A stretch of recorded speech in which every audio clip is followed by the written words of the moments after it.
प्रश्नावली 10.5 का तीसरा प्रश्न है। एक आकृति हमको दी गई है। इस आकृति में कोण पी क्यू आर 100 अंश दिया है, जहाँ पी क्यू और आर तीनों जो हैं वो केंद्र वाले एक त्रिभुज एक वृत्त पर स्थित हैं तीनों बिंदु। तो हमको कोण ओ पी आर ज्ञात करना है। ओ ये है, पी ये है, आर यानी कि ये वाला कोण हमको बताना है।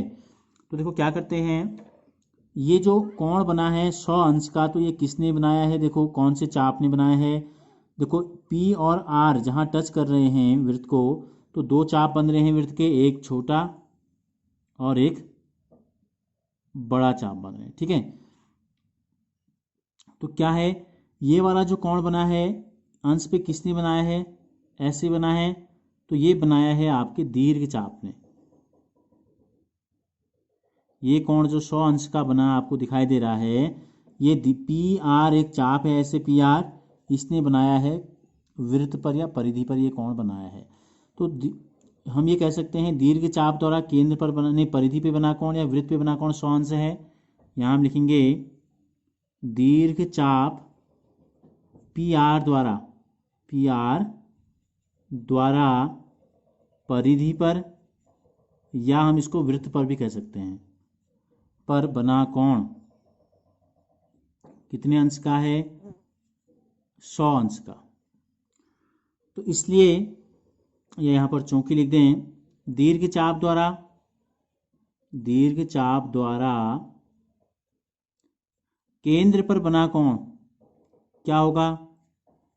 परिमेय के आधार पर अगर हम देखें तो केंद्र पर बना कोण जो होता है वो वृत्त पर या परिधि पे बने कोण का दुगुना होता है। 2 गुणा 100 डिग्री लिख लें सीधे सीधे, बराबर 200 अंश। अब ये केंद्र पे बना वाला कोण 200 कौन सा है, ये हमको देखना पड़ेगा। ठीक है, तो देखो इसके ये हम मान लेते हैं, माना केंद्र ये है आपका, तो ये चाप तो ऐसे ही रहा, ये वृत्त के शेष भाग पे हम कह सकते हैं।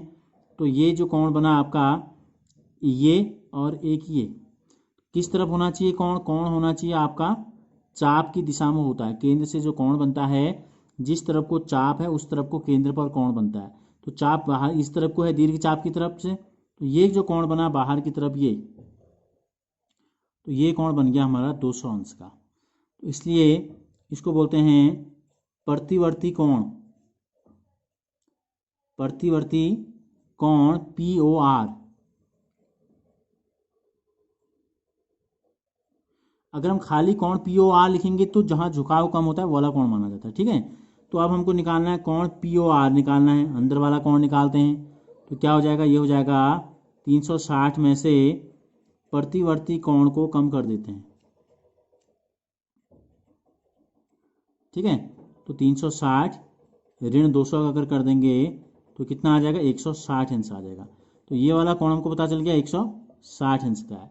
360 में से हमने क्यों घटाया? क्योंकि एक संपूर्ण कोण जो होता है पूरा एक चक्कर, ये होता है 360 अंश का। तो 360 में से 200 कम कर दें तो ऊपर का हिस्सा कितना बचेगा? 160 का। अब हम देखते हैं इस त्रिभुज में, इस त्रिभुज का नाम है ओ पी आर। त्रिभुज ओ पी आर में देखो ये दोनों भुजाएं बराबर हैं, ओपी और ओ आर बराबर हैं। ओपी बराबर ओ आर, क्यों बराबर हैं दोनों? देखो ये ओपी और ओ आर ये त्रिज्याएं हैं, एक ही वृत्त की त्रिज्याएं हैं, तो इसलिए क्या होंगी? बराबर होंगी। ठीक है, तो अगर ये त्रिज्याएं हैं, अगर ये, अब हम ये कह सकते हैं कि ये जो त्रिभुज है समद्विबाहु त्रिभुज हो गया। तो समद्विबाहु त्रिभुज में क्या होता है? समान भुजाओं के सामने के कोण भी बराबर होते हैं। तो ओ आर के सामने कोण, ये कोण पी कह लें हम, और इसके सामने कोण आर, ये पी और आर भी बराबर होंगे। कोण पी बराबर कोण आर, हमने मान लिया दोनों को x।